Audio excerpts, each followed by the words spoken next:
ഫ്രാൻസിൻ്റെ south സൈഡിലുള്ള ലൂർദിലെ ഒരു camping സെൻറ്ററിൽ നിന്ന് ലൂർദ് ടൗണിലേക്കുള്ള ഒരു യാത്രയിലാണ് നമ്മളിപ്പോൾ. പാരീസിൽ നിന്ന് ഒരു ടൂർ പാക്കേജുമായി കഴിഞ്ഞ ദിവസമാണ് നമ്മൾ ലൂർദിൽ എത്തിയത്. ലൂർദിലെ എല്ലാ ഡെസ്റ്റിനേഷൻസും എക്സ്പ്ലോർ ചെയ്ത് നാളെ നമ്മൾ ലൂർദിൽ നിന്ന് തിരിച്ച് പാരീസിനുള്ള യാത്ര ആരംഭിക്കുകയാണ്. പലതവണ പല ടൂർ പാക്കേജുകളുമായി ലൂർദിൽ വന്നിട്ടുണ്ടെങ്കിലും ലൂർദ് ടൗൺ രാത്രിയിലൊന്ന് എക്സ്പ്ലോർ ചെയ്യണമെന്ന് പലതവണ ആഗ്രഹിച്ചിട്ടുണ്ട്. ഇതുവരെ സാധിച്ചിട്ടില്ല. എങ്കിൽ പിന്നെ താമസിക്കുന്ന ക്യാമ്പിംഗ് സെൻറ്ററിൽ നിന്ന് വണ്ടിയെടുത്ത് കസ്റ്റമർ താമസിക്കുന്ന ഹോട്ടലിൻ്റെ അടുത്ത് വരെ ജസ്റ്റ് ഒന്ന് പോയിട്ട് വരാം എന്ന് പറഞ്ഞു. നമ്മൾ പോകുന്നത് ഒരു കാട്ടുവഴിയിലൂടെയാണ്. ഒരു സൈഡ് മുഴുവൻ കാടും മറ്റൊരു സൈഡ് മുഴുവൻ കൊക്കയും അതിന് താഴെ ഒരു വലിയ നദിയും.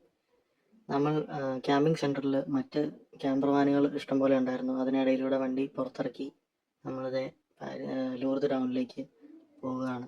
ലൂർദ് ടൗണിലേക്ക് പോകുന്ന വഴി ഫുള്ള് പൊട്ടിപ്പൊളിഞ്ഞ് കിടക്കുകയാണ്. ഒരുപാട് കുഴികളും കാര്യങ്ങളും എല്ലാം ഈ റോഡിലുണ്ട്. ശരിക്കും നാട്ടിലെ ഒരു PWD റോഡിലൂടെ വണ്ടി ഓടിച്ചാൽ അതേ ഒരു ഫീല് കിട്ടുന്നുണ്ട്. ഫ്രാൻസിലൂടെയാണ് വണ്ടി ഓടിക്കുന്നത് എന്നുള്ളൊരു ഫീലേ ഇല്ല. ഈ റോഡ് ഇങ്ങനെയാണ് കുറച്ചധികം ദൂരം മുന്നോട്ട് കിടക്കുന്നത്. കാണാൻ നല്ല രസമാണ്. റിയൽ സിറ്റുവേഷനെ കാണുമ്പോൾ നല്ല ബ്യൂട്ടിഫുൾ ആണ് ആ രാത്രിയിലെ റൈഡ്. ഞാനിപ്പോൾ ഓടിച്ചുകൊണ്ടിരിക്കുന്നത് റെനോൾട്ടിൻ്റെ ക്ലിയോ 5 എന്ന് പറയുന്ന 1.5 ലിറ്റർ DCI ഡീസൽ എഞ്ചിനുള്ള വാഹനമാണ്. യൂറോപ്പിലെ വൺ ഓഫ് ദ പ്രൂവൻ എഞ്ചിനാണ് ഇതെന്ന് പറയാം. നല്ല ഫ്യൂവൽ എഫിഷ്യൻസിയും തരുന്ന വളരെ റിലയബിൾ ആയിട്ടുള്ള ഒരു എഞ്ചിൻ ആണ് ക്ലിയോയുടെ ഉള്ളിലുള്ളത്. ഈ വണ്ടി യൂറോപ്യൻ യൂണിയനിൽ എവിടെ ചെന്നാലും ഇഷ്ടം പോലെ നമുക്ക് കാണാൻ സാധിക്കുന്ന ഒരു വാഹനമാണ്. നാട്ടിലെ സ്വിഫ്റ്റ് ഒക്കെ പോലെ ഇവിടെ ഒരുപാട് വിറ്റ് പോകുന്ന ഒരു വണ്ടിയാണ്. നല്ല ഫ്യൂവൽ എക്കണോമി തരുന്ന ഒരു വാഹനമാണ്. 55 ലിറ്ററിൻ്റെ ഡീസൽ ടാങ്കും ഈ വാഹനത്തിൽ വരുന്നുണ്ട്. നമ്മളിപ്പോൾ ലൂർദിലെ മെയിൻ റോഡിലേക്ക് തിരിഞ്ഞു കയറി. മുന്നോട്ടുള്ള വഴികൾ ഫുള്ള് കാടാണ്. ചുറ്റും വെളിച്ചമൊന്നുമില്ല. നല്ല ഇരുണ്ട അന്തരീക്ഷമാണ്. മഴ ചെറുതായിട്ടുണ്ട്. നമ്മുടെ വണ്ടിക്ക് വിൻഷീൽഡ് വാഷർ എല്ലായ്പ്പോഴും ഉള്ള പോലെ തന്നെ വിൻഷീൽഡ് വാഷർ ലിക്വിഡ് ഇപ്രാവശ്യമില്ല. വന്ന വഴിക്ക് അത് അടിച്ചടിച്ച് തീർന്നു പോയതാണ്. നമ്മൾ രാത്രിയിലാണ് പാരീസിൽ നിന്ന് ലൂർദിന് പോകുന്നത്. ഏതാണ്ട് 800-850 കിലോമീറ്ററോളം യാത്ര ചെയ്യാനുണ്ടായിരുന്നു. അപ്പോൾ പോകുന്ന വഴിക്കും മഴ നൈസായിട്ട് ചാറുന്നുണ്ടായിരുന്നു. അപ്പം ഈ റോഡിലെ ചെളികൾ ഫുൾ അടിച്ച് കയറി ഗ്ലാസ് ക്ലിയർ അല്ലെങ്കിലേ നമുക്ക് റിസ്ക് എടുക്കാൻ പറ്റാത്തതുകൊണ്ട് എപ്പോഴും അത് അടിച്ച് ക്ലീൻ ചെയ്തുകൊണ്ടിരിക്കും. അപ്പം തിരിച്ചു പോകുന്നതിന് മുന്നേ നമുക്കത് ഫില്ല് ചെയ്തിട്ട് വേണം പോകാൻ. ഈ റോഡ് ലൂർദ് സാങ്ച്വറി, അതായത് ലൂർദ് കത്തീഡ്രൽ പള്ളിയുടെ സൈഡിലോട്ടുള്ള റോഡാണ്. അങ്ങോട്ടാണ് നമ്മളിപ്പോൾ കയറി ചെന്നിരുന്നത്. ലൂർദ് കത്തീഡ്രൽ പള്ളിയുടെ അവിടെ നിന്ന് മുകളിലോട്ടാണ് ലൂർദ് ടൗൺ. ഒരു എന്താ പറയുക, നല്ല ഹില്ലി ആയിട്ടുള്ളൊരു ടൗൺഷിപ്പാണ് ലൂർദിലുള്ളത്. ചെറിയ ടൗണാണ്, വളരെ ബ്യൂട്ടിഫുൾ ആണ്. അത് ഒരുപാട് എക്സ്പ്ലോർ ചെയ്യാൻ ഒരുപാട് കാര്യങ്ങൾ, ആ ചെറിയ ടൗണിനുള്ളിൽ തന്നെ ഒരുപാട് കാര്യങ്ങളുണ്ട്. 3-4-5 സ്പോട്ടുകളുണ്ട്. ഈ ടൗണിനെ മുഴുവനും കാണാനായിട്ട് ഈ ടൗണിൻ്റെ ഏറ്റവും മുകൾ ഭാഗത്തായിട്ടൊരു ഫോർട്ട് പോലെ ഒരു സംഗതിയുണ്ട്. അതിന് മേളിൽ ഇതുവരെ കയറാൻ സാധിച്ചിട്ടില്ല. ഞാൻ അതിൻ്റെ അടിയിൽ വരെ പലപ്പോഴും പോയിട്ടുണ്ട്. അടുത്ത പ്രാവശ്യം വരുമ്പോൾ അതിൻ്റെ മേളിലൊന്ന് കയറണം. നമ്മുടെ കമ്പനിയിൽ പുതിയതായിട്ട് ഫ്രാൻസിൽ വന്ന ഒരു വണ്ടിയാണിത്. ഈ വണ്ടി വെറും 3 കിലോമീറ്റർ ഓടിയപ്പോൾ എൻ്റെ കയ്യിൽ കിട്ടിയതാണ്. ഞാൻ ഈ ട്രിപ്പ് കംപ്ലീറ്റ് ചെയ്ത് തിരിച്ച് പാരീസിൽ ചെല്ലുമ്പോൾ ഈ വണ്ടി ഏകദേശം 3000-3500 കിലോമീറ്ററോളം ഓടുന്നതായിരിക്കും. നമുക്ക് France, almost south France complete included ആയിട്ടുള്ള ഒരു ടൂർ പാക്കേജാണ് ഇപ്പോൾ നമ്മൾ ഓപ്പറേറ്റ് ചെയ്തുകൊണ്ടിരിക്കുന്നത്. ഞാൻ അത്യാവശ്യം സ്പീഡിലാണ് ഈ വാഹനം ഓടിക്കുന്നത്. എൻ്റെ ഓവർ കോൺഫിഡൻസ് തൊട്ടപ്പുറത്തെ ജംഗ്ഷനിൽ നിങ്ങൾക്ക് കാണാൻ സാധിക്കും. ആ ജംഗ്ഷനിലെ റൗണ്ട് അബൌട്ട് ഞാൻ കാണുക പോലും ചെയ്യാതെ നേരെ കയറി ചെല്ലും. അന്നേരമാണ് എനിക്ക് മനസ്സിലാകുക അതൊരു റൗണ്ട് അബൌട്ടായിരുന്നത്. പക്ഷെ ആ റൗണ്ട് അബൌട്ട് ഇച്ചിരി ഇൻവിസിബിൾ ആണ്. അത് കണ്ടാൽ പെട്ടെന്ന് മനസ്സിലാവില്ല. കണ്ടോ, നേരെയാണ് റോഡ് കിടക്കുന്നത്. പക്ഷേ ലിറ്ററലി അത് മുന്നിൽ നിന്ന് പുറകിലേക്ക് വരാനുള്ളതാണ്. എനിക്ക് ഇപ്പുറത്തെ സൈഡിലൂടെയാണ് പോകേണ്ടത്. അത്രയും ഫാസ്റ്റായിട്ട് അവിടെ വന്നുകൊണ്ട് എനിക്ക് ആ ടൈം കിട്ടിയില്ല. പെട്ടെന്ന് മനസ്സിലാക്കാനും സാധിച്ചില്ല. ഞാൻ ഈ നേരെ കയറി ചെല്ലുന്നത് ലൂർദ് കത്തീഡ്രൽ പള്ളിയുടെ മുന്നിലേക്കാണ്. ആ നേരെ കാണുന്ന ആ രൂപം മാതാവിൻ്റെ രൂപമാണ്. താഴെ കാണുന്ന കുരിശാണ് ആ പള്ളിയുടെ മേളിലെ കുരിശ്. ഈ റൈറ്റ് സൈഡിലാണ് നമ്മൾ എപ്പോഴും വണ്ടി പാർക്ക് ചെയ്യാറ്. അത് പെയ്ഡ് പാർക്കിംഗ് ആണ്. എനിക്ക് പലതവണ അവിടെ നിന്ന് പെനാൽറ്റി കിട്ടിയിട്ടുണ്ട് പേയ്മെൻറ്റ് ചെയ്യാത്തതിന്. സാരമില്ല, അതൊക്കെ നോർമലായിട്ടുള്ള കാര്യങ്ങളല്ലേ. നമ്മൾ ലൂർദ് പള്ളിയുടെ തൊട്ട് മുന്നിൽ എത്തിയിട്ടുണ്ട്. ഇനി ഇവിടെ നിന്ന് റൈറ്റിലേക്കാണ് നമുക്ക് ടൗണിലേക്ക് കയറി പോകേണ്ടത്. ലൂർദ് ടൗണിൻ്റെ രാത്രി കാഴ്ചകൾ അത്ര രസമുള്ളതായിട്ട് എനിക്ക് തോന്നുന്നില്ല. കാരണം ലൈറ്റുകളില്ല, കടകളില്ല, ഒരു മനുഷ്യരും ഇല്ല, ഒന്നുമില്ല. ഞാൻ മാത്രമാണ് ഈ റോഡിലുള്ളത്.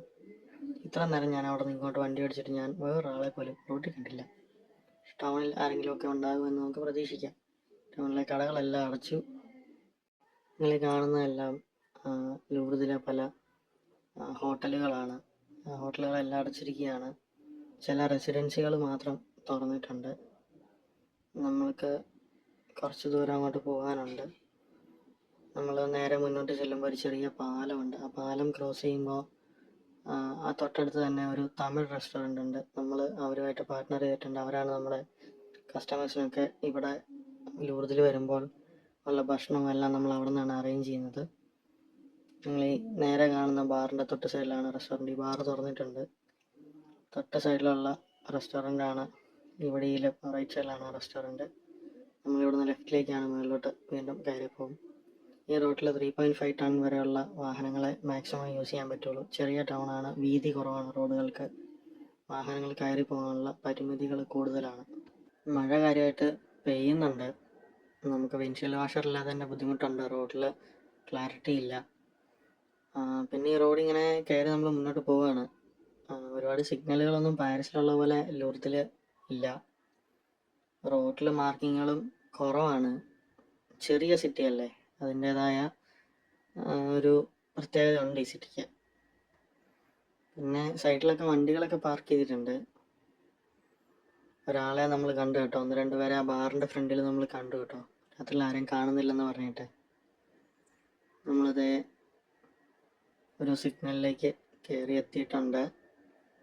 നമുക്ക് സിഗ്നൽ ഗ്രീൻ ആക്കി തന്നിട്ടുണ്ട്. എന്തോ നമ്മൾ കയറി വരുന്നത് കണ്ടിട്ടാണെന്ന് തോന്നുന്നു.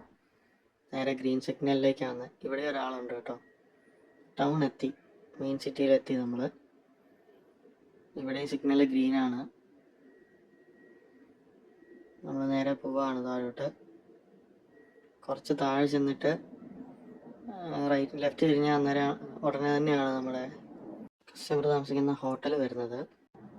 ഇവിടെ എന്താ പറ്റിയെന്ന് വെച്ച് കഴിഞ്ഞാൽ, എന്താ സംഭവിച്ചതെന്ന് വെച്ച് കഴിഞ്ഞാൽ, ഞാനവിടെ നേരെ കയറി വന്നു. ലെഫ്റ്റിലേക്കായിരുന്നു തിരിയേണ്ടത്. ആ സൈഡ് ഇൻഡിക്കേറ്റർ ഇട്ട് വണ്ടി കുറച്ച് പുറകോട്ടെടുത്ത് അവിടെ തിരിയുകയാണ്. നല്ല സ്പീഡിലാണ് മേളിൽ നിന്ന് ഇറങ്ങി പോകുന്നത്. ഇവിടെ നേരെ ചെല്ലുമ്പോൾ ഉടനെ തന്നെയാണ് കസ്റ്റമറുടെ ഹോട്ടൽ വരുന്നത്. ഇവിടുന്ന് റൈറ്റിലേക്ക് തിരിഞ്ഞ് താഴോട്ടിറങ്ങി കുറച്ചങ്ങ് ചെന്ന് കഴിഞ്ഞാൽ നമ്മൾ ഹോട്ടലിൻ്റെ ഫ്രണ്ടിൽ എത്തും. ഇവിടെ എല്ലാം വഴി വീണ്ടും വിജനമായി.